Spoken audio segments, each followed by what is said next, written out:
Assalamualaikum warahmatullahi wabarakatuh. Bismillahirrahmanirrahim. Alhamdulillahi rabbil alamin. Wassalatu wassalamu ala ashrafil anbiya'i wal mursalin wa ala alihi wa sahbihi ajma'in. Rabbi shrah li sadri wa yassir li amri wahlul 'uqdatam min lisani yafqahu qawli. Rabbi yassir wa la tu'assir. Rabbi tamim bi khair. Para penonton yang dikasihi sekalian, syukur kita kepada Allah Subhanahu wa ta'ala yang telah mengurniakan kepada kita nikmat berada di dalam bulan Ramadan al-Mubarak.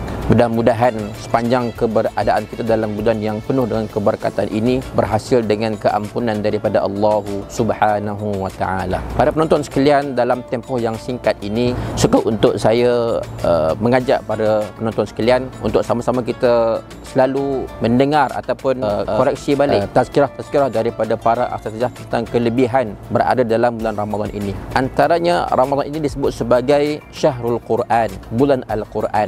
Maka kita akan mendengar tentang kelebihan-kelebihan kalau kita dapat membaca jumlah muka surat yang banyak ataupun jumlah ayat yang banyak sehingga akhirnya kita mampu untuk mengkhatam Al-Quran dalam tempoh satu bulan ini. Cuma kita juga meraihkan ada sebahagian orang tidak berkesempatan untuk memperbanyakkan bacaan Al-Quran. Mereka yang ada kesempatan untuk khatam Quran, kita kata alhamdulillah, tahniah. Cuma ada orang dia tidak berkesempatan. Awal pagi lepas subuh dah nak kena hantar anak pergi sekolah, nak pergi ke tempat kerja, kemudian kerja pula sibuk dengan pelbagai aktiviti, pelbagai mesyuarat dan sebagainya, dan pulang pada waktu petang, buka puasa pula pada waktu maghrib, tak larat dah nak baca Quran. Lepas tu tarawih pula, lepas tarawih mungkin ada yang penat. Jadi tidak semua orang berkesempatan untuk membaca Al-Quran, walaupun kita mengetahui bahawa itu adalah antara amal yang terbaik dalam bulan Ramadan. Oleh itu, dalam tempoh ini saya ingin mengesyorkan atau mencadangkan supaya kita buat satu lagi alternatif lain yang tidak kurang hebatnya fadilah dalam Ramadan ini, iaitulah dengan cara kita memperbanyakkan istighfar. Kita mohon ampun daripada Allah Subhanahu wa ta'ala. Astaghfirullah, astaghfirullah, astaghfirullah. Subhanallah, ibadat istighfar ataupun zikir kita beristighfar ini tidak memerlukan energi yang banyak. Tak perlu kita nak ambil wuduk, tak perlu kita nak menghadap kiblat, tak perlu orang kata tutup aurat dengan sempurna seperti mana dalam solat, tak perlu.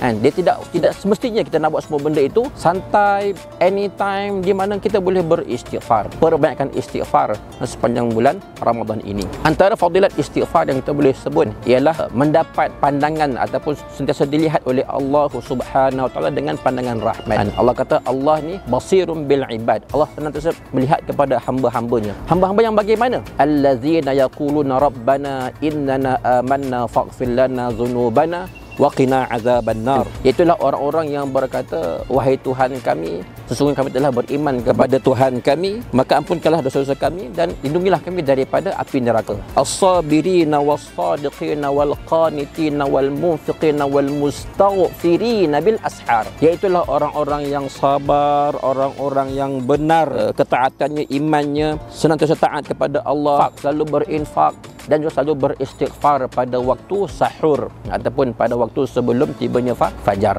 Maka ini digandingkan dengan orang yang sabar, orang yang berinfak. Siapa ni? Orang-orang yang memperbanyakkan istighfar, mohon ampun kepada Allah Subhanahu wa ta'ala bila-bila masa sepanjang bulan Ramadan.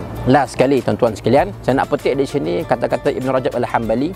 Dia kata apa? Illam yakun ladaika qudratun ala an tunafisal akhyar fi a'malihim fanafisil muznibina fi istighfarihim. Kalaulah engkau tidak ada kudrat, kemampuan untuk nak bersaing dengan orang-orang yang baik, orang-orang soleh pada amal ibadat mereka, maka bersainglah, berlumba-lumbalah dengan orang-orang yang banyak dosa pada istighfar mereka. Mudah-mudahan memberi manfaat kepada semua. Terima kasih atas perhatian. Panjang umur jumpa lagi insya-Allah. Assalamualaikum warahmatullahi wabarakatuh.